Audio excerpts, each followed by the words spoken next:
Quel levier pour contribuer à la croissance de la filière cunicole aujourd'hui en Afrique?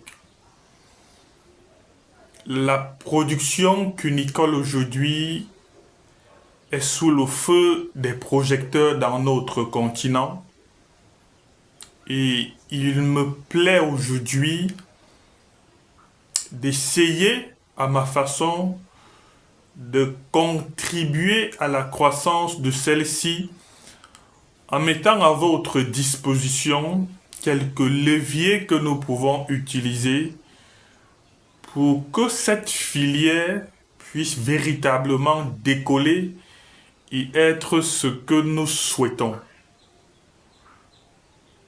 Bon, vous me connaissez déjà, je ne me présente pas aujourd'hui. On va faire un premier constat.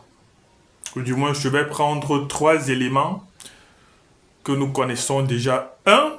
On va observer, même s'il n'y a pas de chiffres exacts, que contrairement aux 5 dernières années, la consommation de la viande du lapin a significativement augmenté dans tous les pays en Afrique.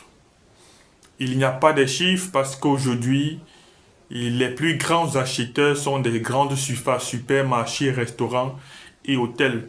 Ça pose également un problème qui doit être résolu plus tard. Comment est-ce qu'il faut faire aujourd'hui pour toucher directement le consommateur final?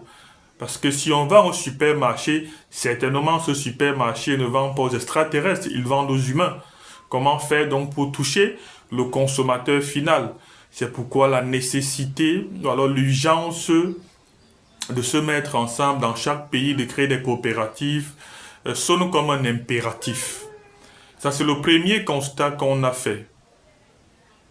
Donc, lorsqu'on a fait ce constat, on peut déjà commencer à poser quelques bases pour la... Deuxième constat, on observe sur le continent une filière qui évolue, une filière qui se restructure avec la construction des ateliers cunicoles de plus en plus professionnels. C'est la preuve qu'il y a un réel désir de passer d'un niveau de production médiocre à un niveau de production acceptable. Même s'il n'est pas exclu qu'on continue d'observer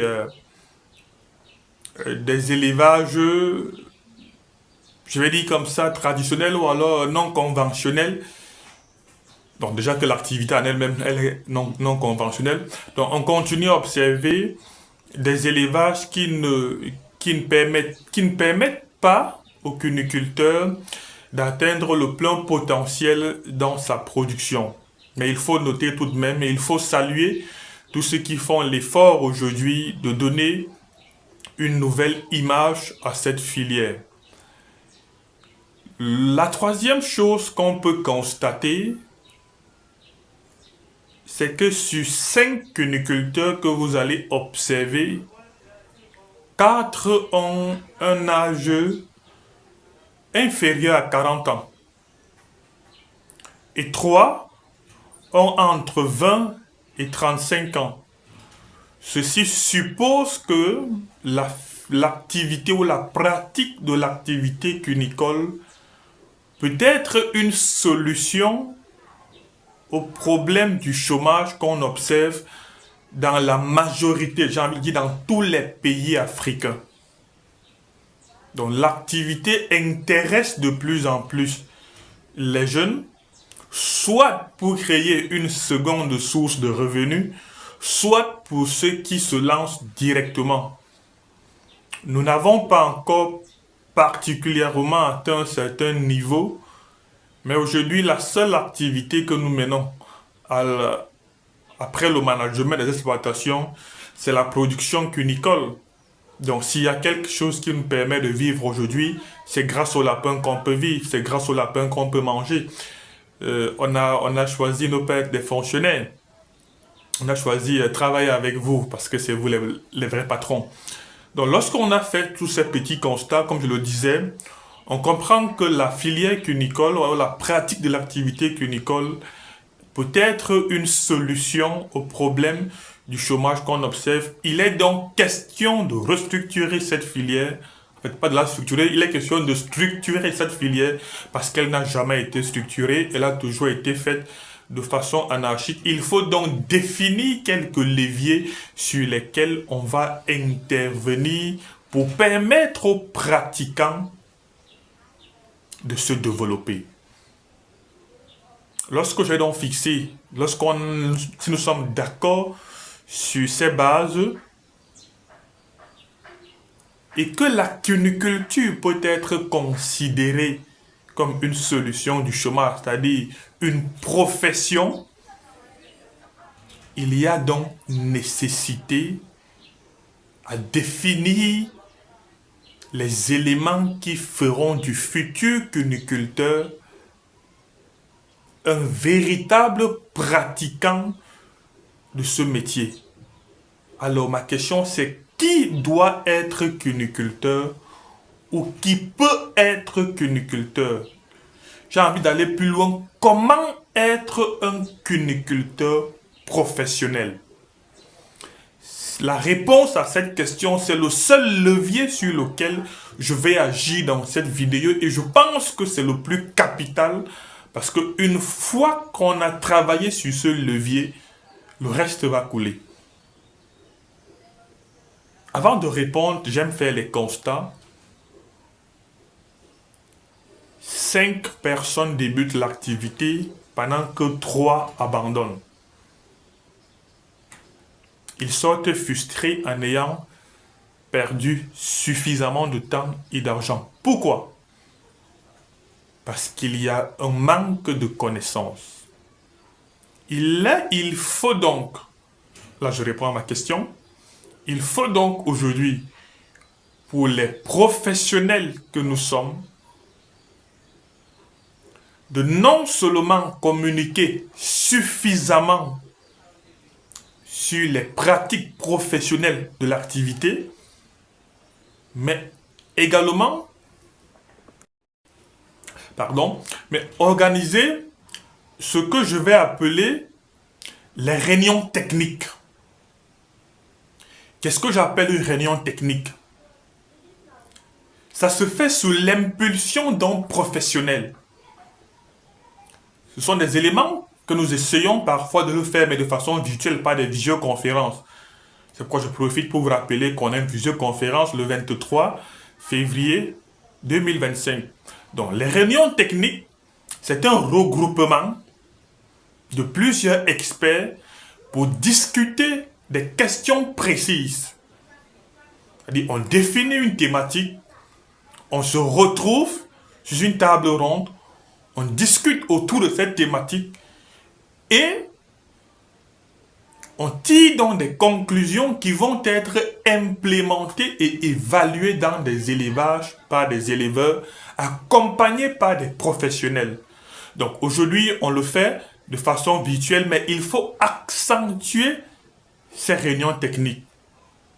Plus loin des stages, c'est encore un problème délicat parce qu'on n'a pas encore la maîtrise sanitaire de l'activité. Donc parfois, on ne peut pas accepter plus de 5-6 personnes en stage dans les exploitations. Ça crée également des blocages. Mais je pense qu'aujourd'hui, la solution la plus pratique, le levier le plus important, sans négliger les 2 autres que je viens de citer, c'est ce que j'appelle des formations personnalisées. Oh non, des formations spécialisées. Parce que pratiquer la cuniculture sans le minimum de connaissances, c'est un saut vers l'inconnu. Et le seul avantage que vous avez, c'est que vous allez vous faire mal. Je ne sais pas si c'est un avantage. Mais il n'y aura pas de résultat. Aujourd'hui, on rencontre des personnes qui sont prêtes à vous démontrer par A plus B au regard de leur expérience qu'une lapine ne peut pas faire 8 mises au bas par an. Ils se limitent à 5.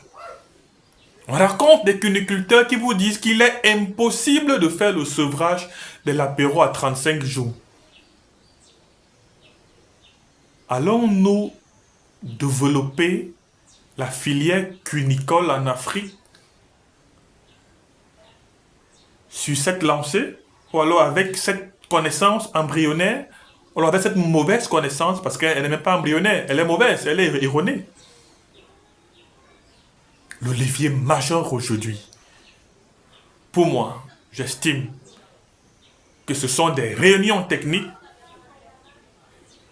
et la prochaine réunion technique que nous organisons, c'est le 23 avril, le 23 février. Elle est gratuite. Elle se fera par visioconférence pour permettre à tous les Africains de participer. Et elle portera sur la structuration d'un élevage afin de mieux commercialiser sa production. Le deuxième levier, c'est la formation spécialisée, c'est-à-dire celle qui donne les outils aux cuniculteurs de pratiquer l'activité comme un professionnel.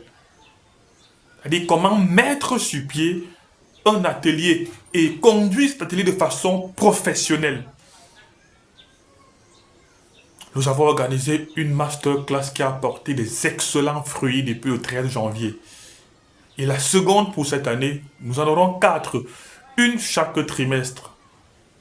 La seconde pour cette année, elle débutera le 1er mars. Elle va durer 5 semaines, soit 3 séances par semaine, à partir de 19h30 GMT. Donc, peu importe votre emploi de temps, peu importe où vous êtes situé dans le monde, vous pouvez participer à cette formation spécialisée. Et aujourd'hui, on veut que vous portez fièrement l'identité de la structure dont nous avons la charge, Eden Farm Group. C'est pourquoi cette formation-ci, elle sera la première qui sera accompagnée d'une attestation de fin de formation. Il faut que par vos résultats, que vous soyez fiers de dire oui, j'ai participé à la formation à telle période et voici mon diplôme théorique et voici les résultats que je peux obtenir. On ne va pas prolonger cette vidéo. On peut citer un levier comme ça. Il y a la génétique qui va intervenir. Il y a plusieurs autres leviers. Mais je pense qu'une fois que vous avez la formation, une fois qu'on se retrouve continuellement pour des réunions techniques, on définit des éléments que vous allez appliquer dans vos exploitations, nous sommes bien partis pour obtenir des meilleurs résultats, pour développer la filière cunicole de notre continent. Merci.